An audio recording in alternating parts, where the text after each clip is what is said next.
Hi friends, ఎలా ఉన్నారు? ఈరోజు మన పాఠశాలలో జరిగిన సెమీ క్రిస్మస్ వేడుకల గురించి మీతో మాట్లాడటానికి మీ ముందుకు వచ్చాను. అనంత కరుణామయుడు, అపార కృపాశీలుడైన యేసుక్రీస్తు వారి జన్మదినాన్ని పురస్కరించుకొని మన పాఠశాలలో ఈ వేడుక కనుల పండుగగా జరిగింది. క్రీస్తు జన్మదినమైన డిసెంబర్ 25వ తేదీ క్రైస్తవులకు అతి ముఖ్యమైన పండుగ రోజు.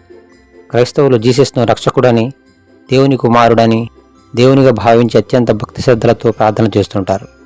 ప్రపంచంలోని ప్రజలందరూ ఎంతో భక్తి శ్రద్ధలో జరుపుకునేటువంటి పండుగ క్రిస్మస్. ప్రభు అయిన యేసువారు పాపులను రక్షించడానికి స్వర్గం నుండి దిగి వచ్చిన దేవదూత అని భావిస్తూ ఉంటారు. యేసుక్రీస్తు అడుగుజాడలు శాంతి మార్గాలని, ఆయన అంతరాత్మ మానవీయతకు నిలయమని, క్రీస్తు సందేశాలు ఆదర్శప్రాయాలని, నిత్య స్మరణీయాలని ప్రజలు విశ్వసిస్తూ ఉంటారు. క్రీస్తు జన్మదినాన్ని పురస్కరించుకొని మన పాఠశాలలో ముందుగా జరిగినటువంటి కార్యక్రమంలో చిన్నారులందరూ ఎంతో చక్కగా పాల్గొన్నారు.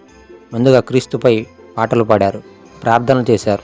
విద్యార్థులు కొంతమంది శాంతాక్లాజ్ మరియు దేవదూతలుగా వేషధారణలో పశువుల పాక వద్దకు చేరి సందడి చేశారు, చప్పట్లు చెరిచారు, క్రిస్మస్ కేకులు కోసి అందరికీ పంచిపెట్టారు.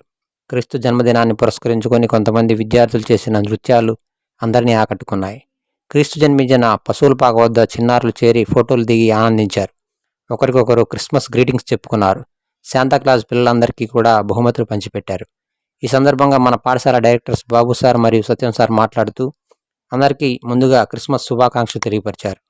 క్రీస్తు బోధించిన ప్రేమ, శాంతి, సేవ, రక్షణ వంటి పవిత్ర భావాలను అందరూ ఆచరించాలని అన్నారు.